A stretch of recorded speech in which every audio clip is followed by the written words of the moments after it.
Dear students, आज हम discuss करने जा रहे हैं reflection, refraction and total internal reflection at boundary of two dielectric media.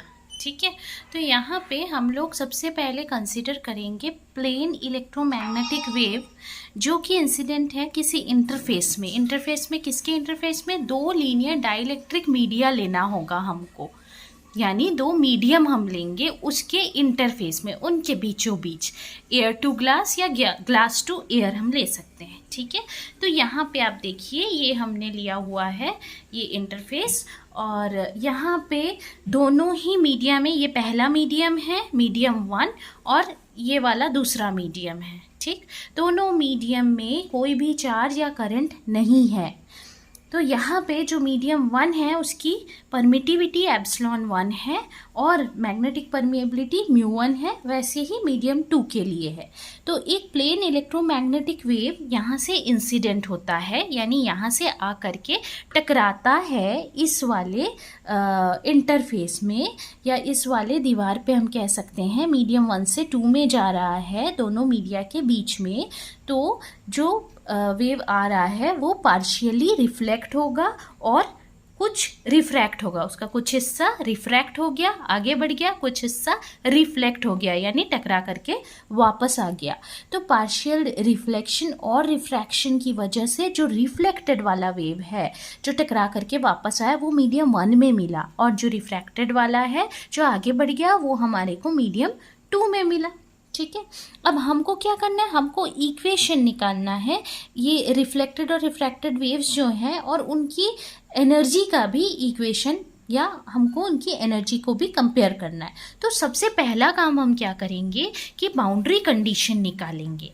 तो बाउंड्री कंडीशन जब हमारे को निकालनी है तो हम यूज़ करेंगे मैक्सवेल के इक्वेशन का। हमको मैक्सवेल के 4 इक्वेशन के बारे में मालूम है।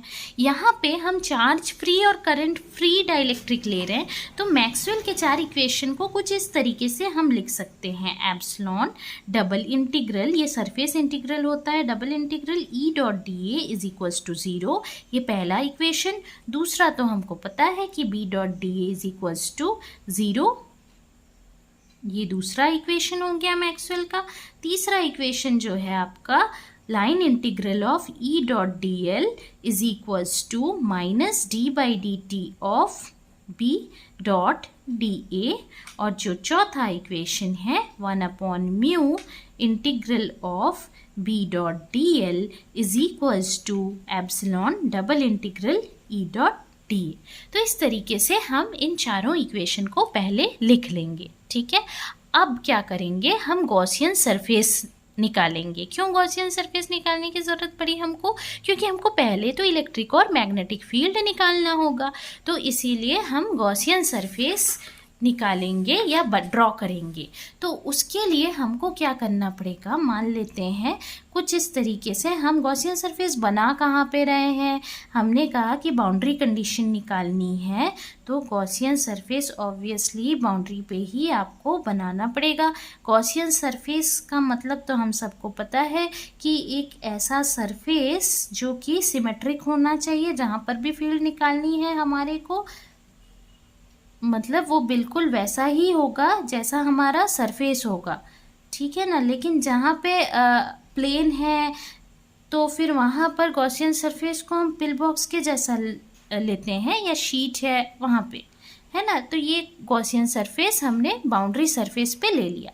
तो गॉसियन सरफेस लिया, मैक्सवेल का पहला इक्वेशन हमने लिखा था, उससे हम लिख रहे हैं epsilon 1 E1 dot A minus epsilon 2 E2 dot A is equals to 0।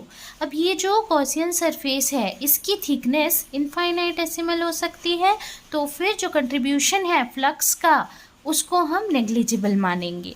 तो जो इलेक्ट्रिक फील्ड का कंपोनेंट होगा जो कि बाउंड्री सरफेस से नॉर्मल होगा, दो कंपोनेंट होंगे पैरेलल और परपेंडिकुलर। तो एप्सिलॉन 1 E1 ये परपेंडिकुलर कंपोनेंट हम लिख रहे हैं, epsilon 2 E2 perpendicular is equals to 0, या इसे हम कैसे लिखें, epsilon 1 E1 perpendicular is equals to epsilon 2 E2 ये परपेंडिकुलर। ये हो गया आपका इक्वेशन नंबर 1। ठीक है, अब ऐसे ही मैग्नेटिक फील्ड के लिए लिखेंगे तो क्या लिखेंगे, V1 perpendicular minus V2 perpendicular is equals to 0. So B1 perpendicular is equals to B2 perpendicular. ये हो गया इक्वेशन नंबर 2. अब हम कंसीडर करते हैं एक लूप. कहाँ पे कंसीडर करते हैं, बाउंड्री सरफेस में. अच्छा, एक चीज़ और यहाँ पे देखिए कि सरफेस के अंदर एंटर कर रहा है ना ये E2, इसीलिए इसको हमने नेगेटिव लिया, और E1 बाहर जा रहा है इसीलिए इसको पॉजिटिव लिया है. ठीक है ना. तो यहाँ पर अब जो मैग्नेटिक फील्ड हमने निकाल लिया है, अब हम कंसीडर कर रहे हैं एक लूप बाउंड्री सरफेस में. ठीक है. तो जब हम कंसीडर करेंगे एक लूप तो एम्पियर लॉ का यूज़ करना हमारे लिए बहुत अच्छा होगा अकॉर्डिंग टू एम्पियर्स लॉ, क्योंकि एम्पियर्स लॉ लूप के अराउंड ही लिया जाता है. तो E1 dot L minus E2 dot L is equals to minus d/dt double integral B dot dA. लेकिन थिकनेस ऑफ लूप आपकी नेग्लिजिबल है, तो मैग्नेटिक फ्लक्स जो है वो 0 होगा, और इस वजह से close line integral over closed कर E डॉट dl ये भी क्या हो जाएगा, 0 हो जाएगा. क्यों, क्योंकि फ्लक्स आपका जो है वो 0 हो गया. फ्लक्स क्यों 0 हुआ, क्योंकि लूप की थिकनेस जो है वो बिल्कुल नेग्लिजिबल थी इस वजह से. तो ये E डॉट dl आपका 0 हो गया. E डॉट dl जब आपका 0 हो गया, एज पे हुआ, तो E1 minus E2 dot L is equals to 0, या E1 parallel minus E2 parallel is equals to 0, या हम लिखें E1 parallel minus E2 parallel को इक्वेट करके लिख सकते हैं. दरअसल ये हो गया आपका इक्वेशन 3.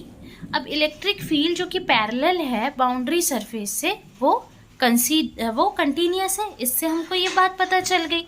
ठीक है. तो मैग्नेटिक फील्ड के लिए क्या लिखेंगे, 1/μ1 B1 parallel minus 1/μ2 B2 parallel is equals to 0. यहाँ हम लिखें 1/μ1 B1 parallel is equals to 1/μ2 B2 parallel. तो ये आ गया हमारा बाउंड्री कंडीशन. तो आज के लिए इतना ही. नेक्स्ट हम रिफ्लेक्शन रिफ्रैक्शन देखेंगे नॉर्मल इंसिडेंस में. Thank you.